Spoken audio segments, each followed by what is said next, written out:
Senador Marcos Rogério comenta sobre as revelações de Moraes acerca das nuances envolvendo o ministro do STF. Antes de continuar, peço gentilmente que você curta, compartilhe e se inscreva em nosso canal. Ative o sininho das notificações para receber nossas atualizações em tempo real. Seu comentário é essencial, pois ajuda mais patriotas a terem acesso a essas informações importantes. Agradeço desde já a sua participação. Todos que acompanham a divulgação dessas matérias, dessas reportagens, que trazem recortes de depoimentos, de trocas de mensagens e informações, vê isso com muita preocupação. De uma gravidade incontestável, o que todos nós estamos testemunhando nesse momento. Você tem uma situação em que há um movimento tentando travestir todos esses atos, todas essas decisões, essas trocas de mensagens, como algo normal, como algo legal, e o termo que se usa foram oficiais, foram dentro do processo, mas nem sempre aquilo que está dentro do processo, o caminho utilizado para fazer com que aquela informação ou aquele conteúdo vá parar dentro do processo, pode ser que seja um caminho não adequado, não correto, e por isso acaba por comprometer a lisura do processo. Não é o fato de ser oficial que reveste aquilo que é derivado daquele inquérito, daquela ação, como algo legal. Então tem muita coisa que está sendo apresentada e que, assim, nós, especialmente quem é da oposição, já vinha denunciando isso há muito tempo, mas não se sabia, não tinha evidências, provas. De repente, você começa a observar uma série de vazamentos e que lançam luz sobre fatos, sobre condutas que são muito graves dentro do Estado de Direito. É preciso que tudo aconteça obedecendo à Constituição, à legislação, à própria jurisprudência dos tribunais. Por muito menos nós tivemos, num passado muito recente, o Brasil presenciou uma situação em que, em razão de procedimentos, de troca de mensagens e de comunicação entre quem julga e quem acusa, nós tivemos uma série de processos anulados, uma série de condenações anuladas. Então nós estamos diante da divulgação de fatos que estão sendo ainda apurados, que estão sendo ainda verificados, ainda estão acontecendo. Nós não estamos diante de uma situação acabada. A todo momento aparece um fato novo, mas que até esse momento o que tem aparecido é algo extremamente grave e perigoso dentro do Estado de Direito. Você teve uma situação ali no começo em que tudo que acontecia, alguém usava o argumento de que estava agindo em defesa da democracia, em defesa do processo eleitoral, em defesa, era contra o golpe, a favor da democracia e tal. E em nome dessa dita democracia, contra o golpe ou os golpistas, se praticou muita coisa extrapolando os limites constitucionais. Não há nada mais antidemocrático, anticonstituição, do que atropelar o chamado devido processo legal, o respeito à paridade de armas, o respeito ao devido processo legal. E aqui, o que se verifica agora é de que muitos desses atos nada tinha a ver com o processo eleitoral.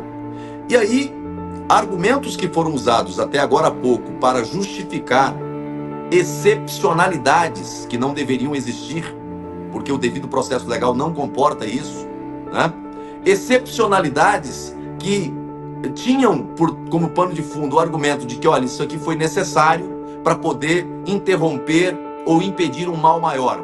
Nesse momento começa a ser desnudado, porque você verifica pelos fatos e pelas evidências que começam a aparecer que existiram situações que não tinham nada a ver com o processo eleitoral. E aí, internamente, respondendo objetivamente a sua pergunta, internamente, a gente começa a observar movimentos de muitos que que compraram essa ideia de que não, olha, foi necessário, né, em defesa da democracia, agora começam a observar que, olha, mas nem tudo tinha a ver com democracia, nem tudo tinha a ver com aquilo que se chamava de defesa de um processo eleitoral justo. E começam a fazer essa conexão, obviamente, com o processo eleitoral. É impossível desconectar o que vai acontecer daqui para frente, e eu acho que vai ter um divisor de águas aqui temporal, que são as eleições municipais. Eu acho que após as eleições municipais, né, a contagem regressiva começa para a eleição seguinte, e obviamente que tem muita gente, tem muitos colegas, né, que nesse momento estão levando em consideração, sim, esse ambiente. Mas, repito, aquilo que se utilizou como argumento de fundo para justificar determinadas medidas que para mim são ilegais, e aquilo que é ilegal não pode ter amparo, especialmente numa corte, na mais alta corte do país, mas esse argumento, ele me parece não ter sustentação nesse momento, porque muitos atos foram praticados diante de situação que não tinha nada a ver com o processo eleitoral. Aliás, até opinião política acabou sendo motivo de recomendação, de pedidos para bloqueio de redes de censura. Alexandre Garcia rasga o verbo sobre as revelações da Folha de São Paulo. Vejamos. A Folha de São Paulo de ontem está dando mais um capítulo. São 6 gigas, né, de conversas, de mensagens. Segundo o jornalista americano Glenn Greenwald, saíram do gabinete do ministro Alexandre de Moraes. A Polícia Federal já está investigando, né? Já está procurando aquele funcionário que era perito criminal, Talhaferro, né? Que desconfiam dele. Ele depôs ontem. Aí parece que não foi hacker, não foi prova obtida de maneira ilegal, e sim cessão de registros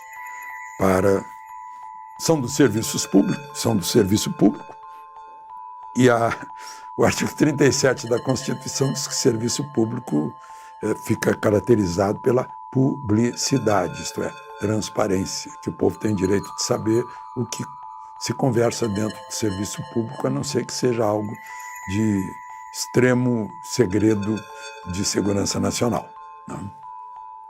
Então a gente está vendo qual é o modo de trabalho, o modo de operação, e agora envolvendo, né, a Folha de São Paulo mostrou, um ex-deputado estadual do Paraná, o Homero Marchese, que ele teria publicado coisas mostrando em que hotel estavam os ministros que estavam naquele evento da Lide do Dória, lá em Nova York, e deu dicas para as pessoas se reunirem na frente do hotel e criticarem, vaiarem os ministros. Eu acho que vaia o próprio ministro Alexandre de Moraes disse uma vez, né? Quem não quiser ser criticado, satirizado, que não se ofereça ao serviço público. E a vaia é também um sinal de importância da pessoa. Certa vez eu estava em Tóquio e tinha uma multidão vaiando uma pessoa que estava hospedada no hotel em que eu estava, lá no New Otani. E aí eu perguntei quem é. É um ministro famoso das Filipinas. Então, ninguém vai a alguém que é um ilustre desconhecido, né? É uma maneira de mostrar que a pessoa é importante, né? E faz parte do ônus de ser servidor público.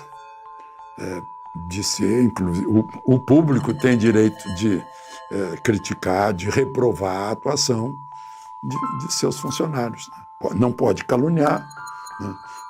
É crime, assim como é crime injuriar, né? E difamar, né? Mas a vaia é uma expressão de desaprovação.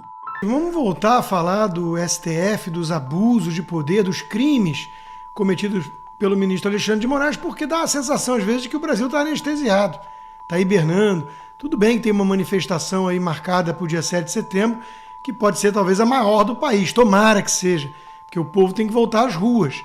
Mas é inacreditável o que está vindo à tona, cada dia o sistema dobrando a aposta para se proteger e proteger os crimes, acima de tudo, cometidos por Alexandre de Moraes. Então, a Vaza Toga teve uma nova divulgação aí nessa quarta-feira, na Folha de São Paulo, pelos jornalistas Fábio Serapião e Glenn Greenwald, que diz o seguinte: o caso mostra ainda que um pedido de apuração feito por Moraes, por meio do seu gabinete, foi registrado oficialmente como uma denúncia anônima. Gente, isso é falsidade ideológica. Isso é crime. E aí, vai lá no meio da reportagem e temos as seguintes aspas. Só não sei como bloquear pelo TSE porque não fala nada de eleições, disse o Tagliaferro, aquele que bateu na mulher, quase matou e foi preso, e é o suspeito número 1 de ter, de alguma forma, né, voluntária ou não, permitido com que seu telefone caísse aí em mãos dos jornalistas, né?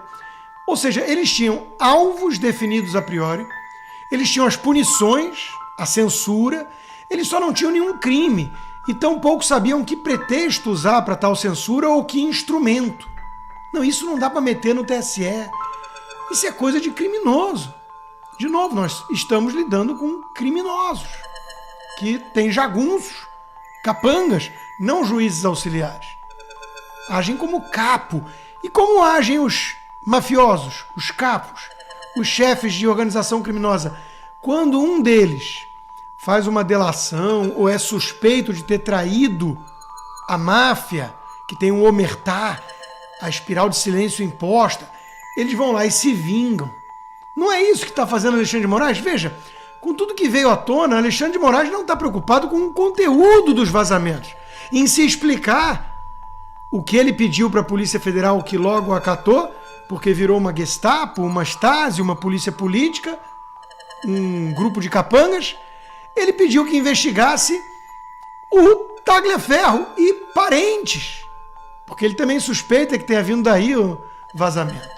Lembrando, não houve um crime de hacker, nada parecido com a Vaza Jato, que o STF acatou como provas ilícitas que eram, porque queria perseguir o Moro e melar a operação mais bem-sucedida de perseguição aos corruptos verdadeiros do país, que foi a Operação Lava Jato. Foi fonte jornalística. E onde fica o sigilo de fonte que a Constituição protege? Foi para as cucuias, porque Alexandre de Moraes quer a sua vendetta pessoal para intimidar também qualquer outro que possa pensar em colocar a boca no trombone, em jogar a M no ventilador, né?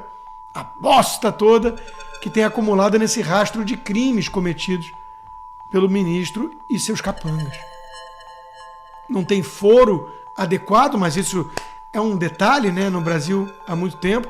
O próprio Barroso se vangloriza que o Poder Judiciário virou político. Eles confessam os crimes, nós derrotamos Bolsonaro. Eles não ligam mais a mínima, para nada. E todo mundo meio anestesiado. Mas calma, que a população está irritada, indignada, revoltada com toda razão, mas eles têm a resposta. Chamaram o Felipe Neto, o Átila Yamarino, aquele que na pandemia se inspirava no modelo chinês, se vangloriando de ser autoritário, e companhia, para aproximar a corte do povo.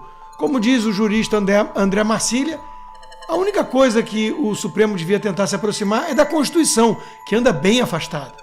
Agora, do povo, uma corte querendo ser popular, ainda mais com essa turma, só vai ser popular mesmo nas redações da Globo News.